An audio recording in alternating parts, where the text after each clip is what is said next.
Assalamualaikum warahmatullahi wabarakatuh. Perkenalkan, saya Larastita Utami dengan NIM 16014200063. Sebelumnya di sini saya akan menjelaskan tentang konsep manajemen pendidikan anak usia dini. Manajemen ialah proses mengintegrasikan sumber-sumber yang tidak berhubungan menjadi sistem total untuk menyelesaikan suatu tujuan menurut Johnson dalam Made Pidarta 2004. Sedangkan manajemen pendidikan dapat diartikan sebagai pengorganisasian, pengelolaan, dan pengawasan dengan mendayagunakan sumber-sumber yang ada, baik sumber daya manusia maupun sumber daya lainnya, yaitu berupa material demi tercapainya tujuan pendidikan secara efektif dan efisien. Fungsi-fungsi dari manajemen yang dikemukakan para ahli yaitu perencanaan, pengorganisasian, pengelolaan, pengawasan, dan pengevaluasian. Yaitu ada beberapa macam manajemen, yaitu manajemen personil lembaga pendidikan merupakan faktor yang akan menentukan pada kinerja lembaga, ketepatan memanfaatkan dan mengembangkan personil serta mengintegrasikannya dalam satu kesatuan gerak dan arah lembaga pendidikan akan menjadi hal penting bagi peningkatan kapabilitas lembaga dalam mencapai tujuannya. Untuk lembaga pendidikan anak usia dini yang ideal seharusnya memiliki anggota staf atau personalia yang mencakup, yaitu direktur atau kepala lembaga atau manajer, tenaga kependidikan atau guru, asisten pendidikan atau asisten guru, staf administrasi, staf pendukung, dokter atau psikolog atau konselor, pelayan makanan, pelayan transportasi, dan tenaga keamanan. Seorang direktur lembaga memiliki otoritas untuk mengatur dan membina kegiatan pendidikan di lembaga pendidikan anak usia dini. Guru dirancang penggerak, pengarah, pelaksana, dan pengembangan model pendidikan. Selanjutnya, sebuah sistem kepegawaian juga terdapat suatu bentuk model data yang pada dasarnya mencakup proses-proses yang berhubungan dengan hal sebagai berikut, yaitu yang pertama perencanaan sumber daya manusia, yang kedua administrasi personalia, yang ketiga kompensasi dan benefit, yang keempat kinerja personal, dan kelima pendidikan dan pelatihan, keenam pemutusan hubungan kerja atau pensiun. Selanjutnya manajemen kesiswaan, penyelenggaraan pendidikan anak usia dini. Kesiswaan di lembaga pendidikan anak usia dini atau PAUD dapat dibagi menjadi dua jenis kegiatan, yaitu kegiatan di luar kelas dan kegiatan di dalam kelas.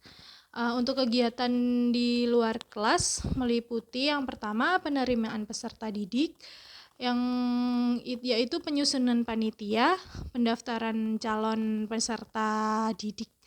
Yang ketiga penyeleksian, yang keempat pengumuman, yang kelima registrasi. Registrasi mencakup pencatatan peserta didik, yaitu format buku induk, data yang diisikan yaitu identitas nama, orang tua, alamat, dan sebagainya. Yang ketiga kelengkapan data atau fotokopi surat kelahiran atau akta surat keterangan sehat dan sebagainya. Lalu pembagian seragam sekolah dan kelengkapannya, pembinaan peserta didik dan pembinaan kesejahteraan peserta didik. Kegiatan yang kedua kegiatan dalam kelas meliputi yang pertama pengelolaan kelas, yang kedua interaksi belajar mengajar, yang ketiga pelaksanaan presensi secara rutin, yang keempat pelaksanaan jadwal pelajaran secara tertib, yang kelima penyediaan alat dan media belajar. Selanjutnya, manajemen sarana dan prasarana pendidikan anak usia dini.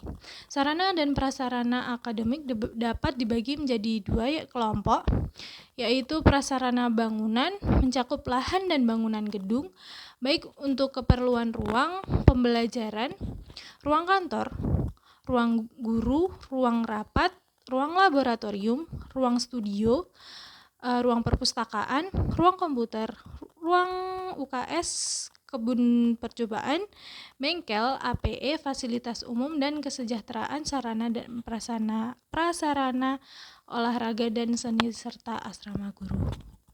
Untuk prasarana umum berupa air, sanitasi, drainase, listrik, jaringan telekomunikasi, transportasi, parkir, taman. Untuk sarananya, sarana akademik mencakup perabotan dan peralatan yang diperlukan sebagai kelengkapan setiap gedung atau ruangan dalam menjalankan fungsinya untuk meningkatkan mutu dan relevansi hasil produk dan layanannya.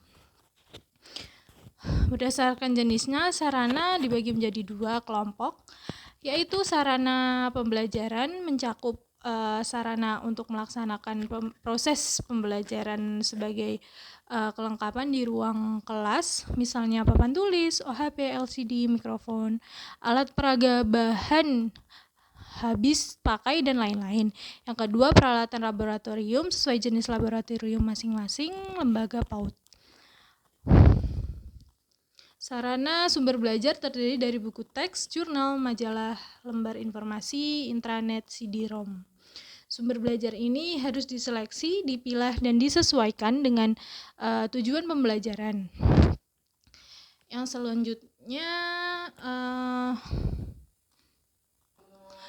selanjutnya manajemen keuangan penyelenggaraan pendidikan anak usia dini, yaitu manajemen keuangan adalah pencapaian efisiensi dan efektivitas. Oleh karena itu di samping mengupayakan ketersediaan dana yang memadai untuk kebutuhan pembangunan maupun kegiatan rutin operasional di sekolah, juga perlu diperhatikan faktor akuntabilitas dan transparansi setiap penggunaan keuangan, baik yang bersumber pemerintah, masyarakat, sumber-sumber lainnya.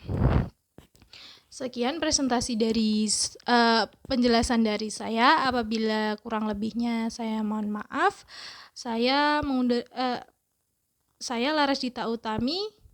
Sekian, wassalamualaikum warahmatullahi wabarakatuh.